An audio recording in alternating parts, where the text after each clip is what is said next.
do you reckon, Bingo? Rocket ship? No thanks. Oh, what about swimming pool? Now keep turning. Duck cake. Oh, Bingo, are you sure? That looks hard to make. Yeah, I'm sure. Identifying. The king of cakes. Chopper for the win. So there was a farmer who had a dog and Bingo was his name. Was the farmer named Bingo or was the dog? That's gonna keep me up at night. Anyway, I've made Bingo from the Bluey cartoon series. It's no surprise, I don't know why I revealed it. If you haven't seen my Bluey cakes, I made a standing Bluey, which you can see right here through the magic of editing. There's a card up the top or a link in the description. If you want to learn how to make Bingo, stick around. So once your cake is baked, cooled, and you've got your ganache ready to go, print off the template from the Cakes by Chopper Facebook page. Just look for the Bingo one. Don't mistake it for the Bluey one. Cut out both shapes of those. With this second piece, I'm lining it up to where I cut the other one, just so I get as much leftovers for the nose as possible. I'm gonna level off this second one, so we get a nice even layer at the bottom. If you have a cake leveler like this, it's always good to release the tension off the wire and they'll last a lot longer. Now that we have our base layer ready to go, secure that to your board with a little bit of ganache. Now make sure you position this slightly towards the top so you have enough room for the feet. And we're gonna fill that with ganache and then stack it on top and ready for the next step. If you've watched a few of my videos, you see I work with ganache quite a bit. This is purely because it's quick, it's easy to make, it tastes great, and it's up to you if you want to use a buttercream or a different filling. Once that's done, pop on your top layer, and then we are ready to start carving. Now, if you're a beginner cake decorator, this is a great cake to practice on because the carving is very minimal. So what we're going to do is just make sure that is nice and level, and you're going to go around and remove just a little bit off. We're going to try and make a tic-tac shape. It's just rounded on each corner and all the sides so it looks nice and even. And we might take a little bit off the inside just to tuck the fondant underneath. All right, I'm pretty happy with the shape of that. Let's move on and give Bingo the crumb coat. Now, even though this is just a crumb coat, I'm going through and smoothing out any little air bubbles and any little ridges like this that would make the fondant uneasy or possibly cause air bubbles in the fondant later on. Now off the main template, I've cut out the nose shape and used the scraps to make the nose, which I've put two little halves. You can use whatever you've got. You can even layer the piece that you leveled off. Once that's to the right size for you, what you can do is go around and soften the edge just by taking off a little bit of the corner. This part's not a necessity. You can just mask it with ganache. Now, using your template as a very rough guide, I've just marked where the top is. I'm going to glue my pieces of cake together. I always forget that and I don't know why. Then I'm going to place that on. You don't want to cover this too much because it'll warp the shape of the cake and you'll have an issue later trying to match everything up. Once you've cut out the nose shape and then give that a light crumb coat over the top, you can clean up your cake board, pop it into the fridge for 5 to 10 minutes for the ganache to just firm up a bit. For Bingo's covering, you're going to need some tan, some dark orange, some light orange, and some white and a little bit of black. I always recommend using corn flour and not icing sugar because it makes your fondant a little bit stickier and tackier and harder to work with because the icing sugar or powdered sugar is an ingredient. The corn flour just stops it from sticking. So that's a good tip for you. Once you've got your fondant ready, roll it back over your rolling pin and then you're going to start going from one side, roll it over the top and just let that fall. I like to pull it away and let the fondant do its work, just gently pushing out the air bubbles as I go. With the pleating down the bottom here, you're just going to softly push that in, sticking it to the ganache. You should end up with a very nice soft finish without any pleats. Try and keep your offcuts as clean as possible. Ball them up and put them aside because we'll use those for the arms, tail and ears. Now that we are ready for some details, I'm going to start with the tan fondant. Just taking a little piece of that, flatten that out. I'm just going to use the template as a guide. You can cut yours out, just make it a little bit longer to go from the base of your cake up to the tummy. And I want to keep it the same thickness because we are using it to scale. Now that I've got it to the right length that I need, tiny little bit of edible glue. Then you can use a soft brush or your finger to just gently push that in. Now for the bridge of the forehead, I'm going to use that same technique. Just level off where I think I need it, measure it from the nose to the back of the head. If you don't want to fuss with this, you can literally just cut it into a long tongue shape and it'll be fine. Apply a little bit of edible glue from the nose right down the forehead. For Bingo's snout shape, I'm going to carefully shape what I think it's going to be with a little bit extra at the sides for the little grin cheeks. I'm going to roll the top part out quite thin, but leave the two cheek parts at the side kind of thick enough for me to manipulate a little bit. Now, without putting any water on, I can place that on and measure. I need that a bit wider. What we're looking for is for it to go straight to the base here, all around the nose, and sit flat at the bottom. Gently rubbing the pleating out, we're going to push and just shape a little bit, and then carefully trim off without cutting the fondant underneath. Now you're going to make sure this is pushed in as far as it goes and connect those with a little bit of edible glue.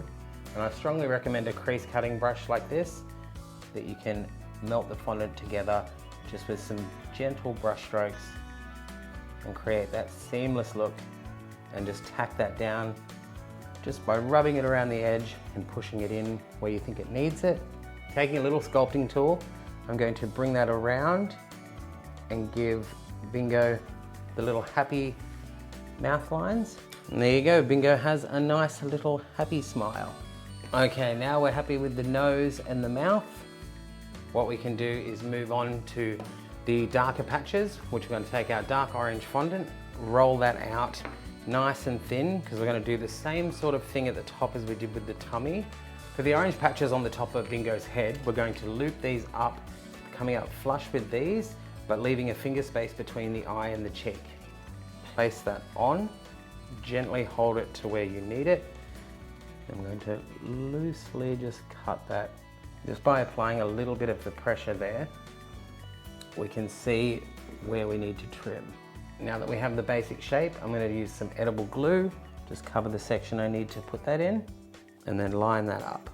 Same on the other side. Rolling out a little more of your dark orange fondant, I'm going to use a circle cutter to cut out the spot, and I'll just trim that in half before I put it on. Actually, I might not even trim it in half, I might trim it just a third of it off. When placing on details like this, it's always great to line it up at the bottom and then bring it to the top, then work down, because it's always easier to cut off the bottom than it is to try and fix the top part. When rolling a ball of fondant, if you pull it and stretch and tuck underneath, then start rolling, you'll always have one nice neat side and one messy side. So I like to do that, then trim off the messy side, and then I've got a nice flat, neat surface to work with. And then I can just manipulate that down with my finger to match the eyeball size and shape. Just repeat the process for the other side. Okay, now I'm happy with both of those. Gently peel it off, bring Bingo back over. Where her eyes go, I'm going to put a little bit of edible glue, and then using that dint, push them in and make it snug. Okay, now we can move on to eyebrows. Taking some more tan. This I'm going to just roll a bit of a snake. I like to tuck the ends in under themselves, making sure it's not too thick on one side, making sure there's none of these little lines visible, and it's going to be there and there. These might need to be held on for a moment. To make Bingo's ears, we're going to make a ball, flatten that out and elongate it. So we've got this sort of long skinny diamond. Then I'm going to do the same again with some of the lighter orange. Now with the back of a brush, I'm going to push in from this end. Now what I'm going to do is just gently tap that in and slide my finger along. Now once you're happy with that, you can slice it in half and you have two perfect pup ears, which I'm going to put at the back on the bottom, and they slightly turn in a bit. So you can just manipulate them around just like that. Okay, now we can move on to the arms and the legs, which we are going to roll the same sausage, roll out a decent thickness, which you're going to follow from your template. What I'm rolling here is I'm rolling enough for all the arms and legs. Now the best way to do this is go in half. So bend that around and then in half again. There's no right or wrong way to do the hands here, as long as you get roughly the same look on each side. Do the hands first. Now you might say that looks a bit too big. we're going to soften those and then put them onto the arms so they should match perfectly, and then roll those together. If it doesn't stick properly, mine's quite moist still, so it's stuck. You can use a little bit of edible glue, just the tiniest amount, make it a bit tacky, glue them together, and then roll. Now I'm going to use my fingers to ball that up and push that in a bit, then use one of my tools. You can use a sculpting tool just to push in some fingers, and then when you soften that out and flatten it, it will make beautiful little cartoon fingers. If your fingers look a little bit out of whack, you can use your brush just to round them up in the bottom and gently pushing down, and that will shape them around to be a little bit nicer. Repeat the same process for the other hand, just reversing the thumb on the other side. When applying these to the body, you can use your own discretion. If you wanted to change the position, you can bring them around the front, just like this. I'm having my hands up in the air, cut on the angle so it sits flush, and just join the arm on like so. For Bingo's feet, I'm going to do it a little bit differently. Roll a ball, get it nice and smooth, use your finger to thin out the middle, then I'm going to trim dead in the middle. Make sure these line up and glue them together just like the hands, but I'm going to push the feet up like so, and then put in 2 little lines for toes. So for Bingo's tail, we're going to roll out just another basically leg shape, a little bit thicker at the end, and with what's remaining of my tan fondant, I'm going to trim off a semicircle and then cover the end of that just as much as we need. Place that on and wrap it underneath, and then I'm going to squish that down and then just gently push in the lines of the tail, and there's a tiny little orange spot which I can just make up here, and I'm going to slant that down just by stretching and pulling. Makes it look cohesive, and trim that at the thin part and place that just at the bottom. Now to finish Bingo off, we're going to make a little brown triangle. Roll the ball and then manipulate that to be the shape of her nose. Lastly, we're going to roll a little ball of black fondant. Then you chop that in half. Gently tap them down till you get to the right pupil size. So once you've rolled the 2 little ovals, a little bit of edible glue, place them on, make sure they look correct from the top. Now this step is not necessary, but I want to try it. I've rolled a very thin line of black that I'm going to place in the crease of the mouth, and I do like that, so I'm going to put that in. A little bit of edible glue. I feel like I've said that 100 times this video. How annoying, Chopper. And there you go. Once you have placed all those pieces on, your little Bingo cake is finished. She's super cute. I absolutely love her. I think she'd go fantastic with my standing Bluey cake. If you haven't seen that, links and cards are in the description and up the top. Thank you guys so much for watching this video. This is a great way to get yourself into novelty cake making. It looks quite tricky, but it's pretty simple. So if you have a crack at it, post on social media, let me know, just tag me, CakesByChoppA. Thanks again for watching the video. Please check out the creator and the creator spotlight. I do it at the end of every video.